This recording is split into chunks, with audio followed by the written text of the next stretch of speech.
Hi JMDSs, how is everyone? This is really weird. I'm not used to not talking to myself. I'm used to see what I'm saying. So this is all a bit discombobulating.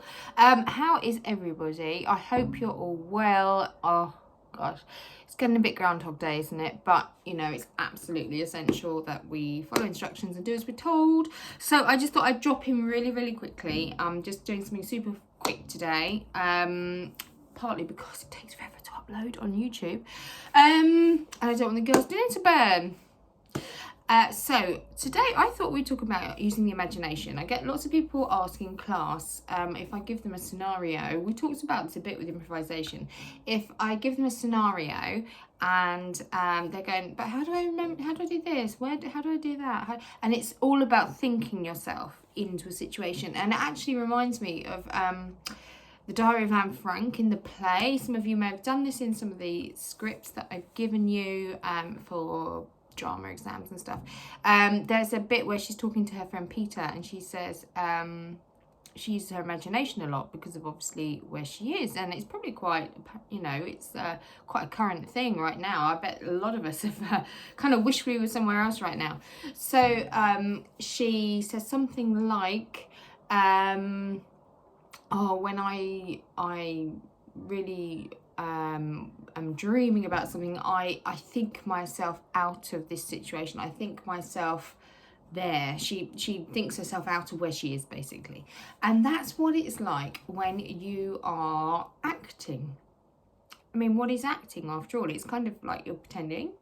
You're thinking of yourself in a certain situation, perhaps something that you've never been in before. So that's what she says, and it always reminds me of that when I'm thinking about how to describe acting. So if we're talking about using our imagination, like right now, I'd quite happily be back in the Bahamas, okay? And if I shut my eyes, and I want you all to try this, I want you to shut your eyes and think of somewhere you'd like to be right now, and shut your eyes and think, what does it feel like? Is it warm? Can you feel the sun on your face? And honestly, if you just take a moment to think, you can envisage it.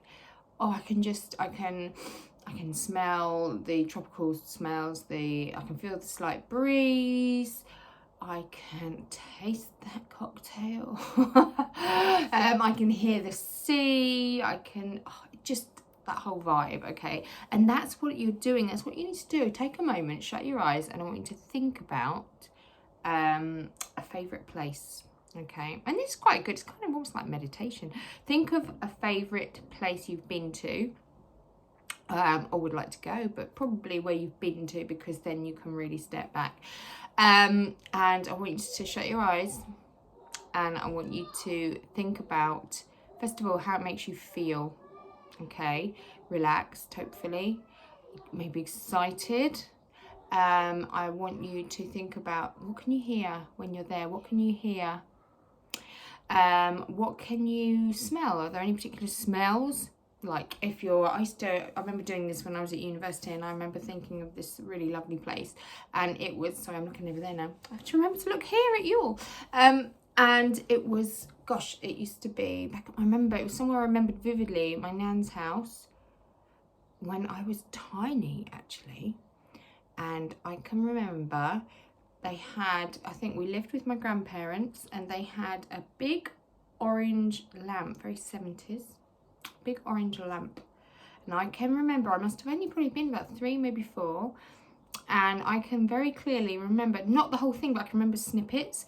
And I can remember being in like a onesie. I think it had feet in it, possibly.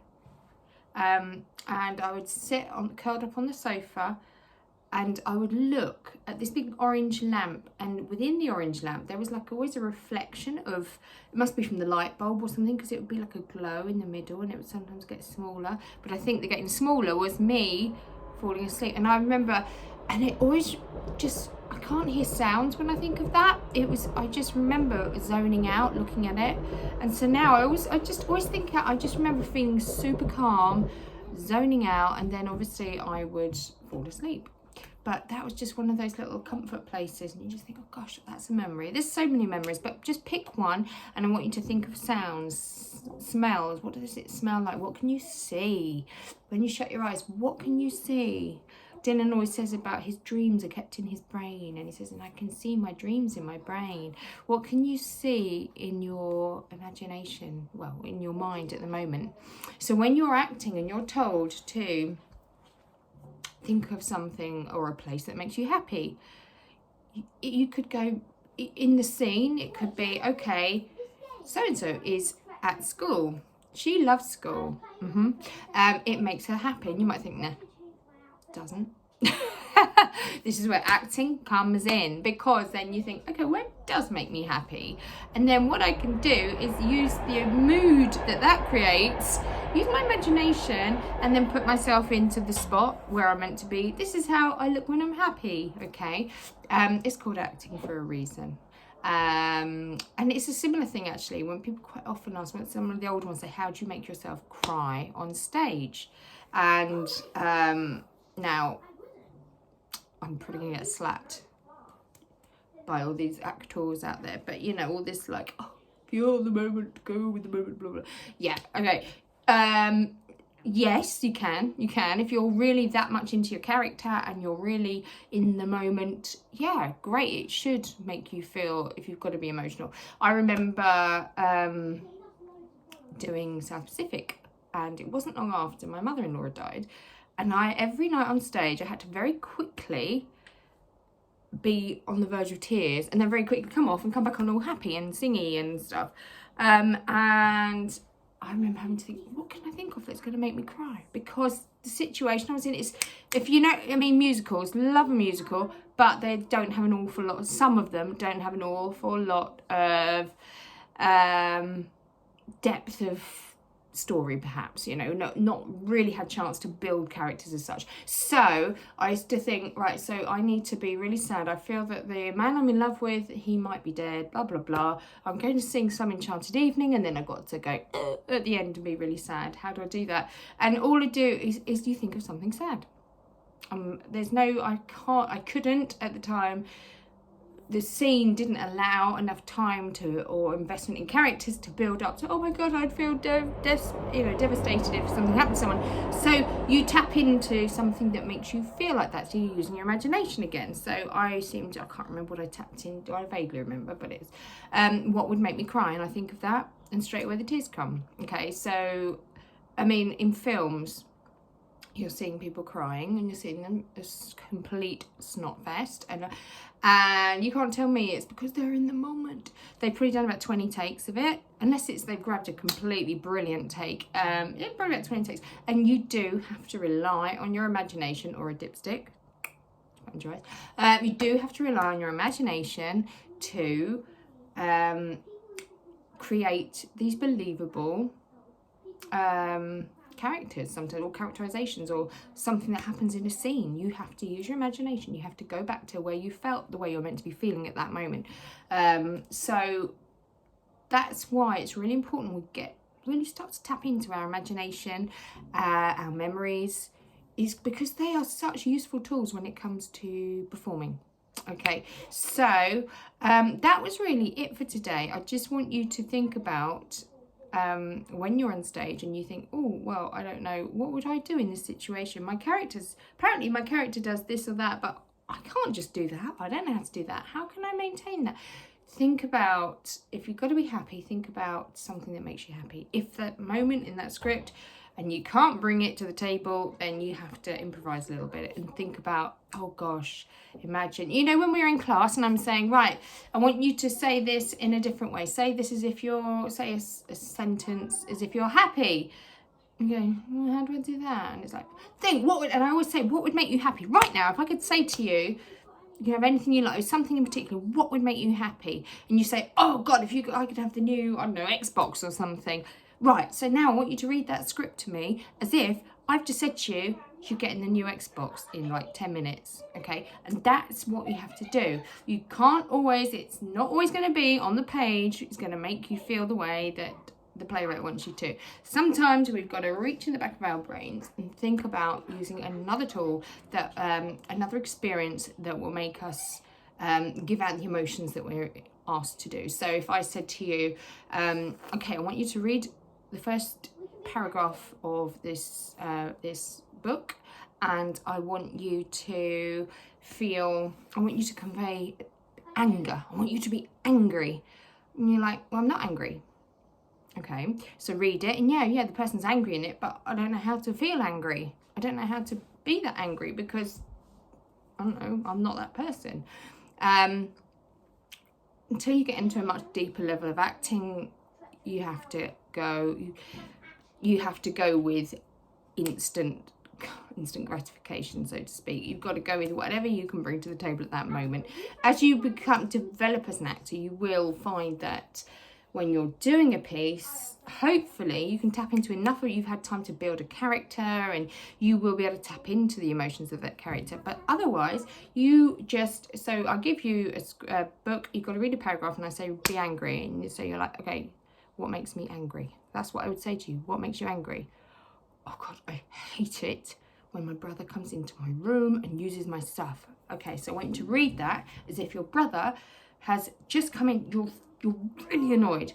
So get in that moment. You're really annoyed. I want you to read that like your brother's just come in. He's really annoying you. Now read that to me. Does that make sense? I hope that will kind of make sense. But yeah, sometimes until we've really developed skills as an actor, you do have to just tap into your emotions, using your imagination, using memories. As I say, you know, you've got your script, but sometimes you can't relate to the person in that script. Especially if we're reading something, we're in class and say, right, read this. Okay, girls, I want you to read Anne Frank to me. And you're like, although kind of now, it's nowhere near the same, but we've all kind of got an idea of what it's like to be a little bit trapped.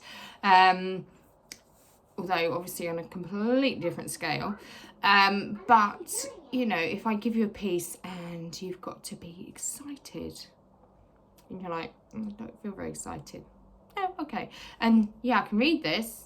And sometimes I might bring a bit of, and da da da da da, and I'll go, no, that's not excitement. Bring excitement, real excitement. So what do? You think, when did I feel excited? When did I last feel excited?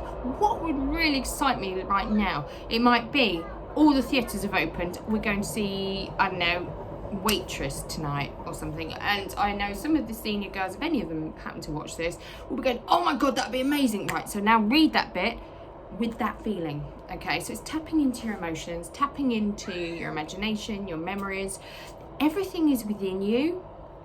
You have all the tools you need to be an actor, to put across a piece, to do a speech, to do a talk to your school, to do whatever it is you need. You have all of those tools. It's just knowing how to tap into them and how and when to use them. Okay, so I hope that is of some use. I was going to do something else, but I think I'm going to save that for the next one. I hope you've all been practicing your diction.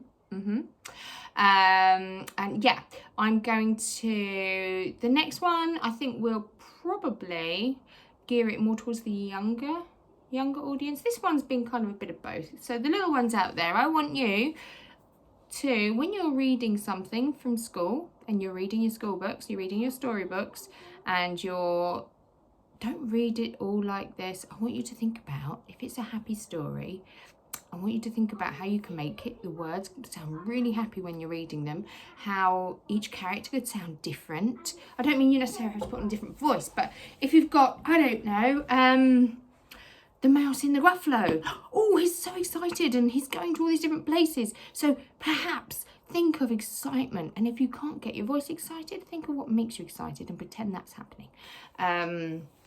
If you're reading a book where a character is really grumpy, you can put the voice on like this. You can be grumpy. If you want to really feel grumpy, think of what would make you grumpy right now. Okay, so it's all about using your imagination, your emotions.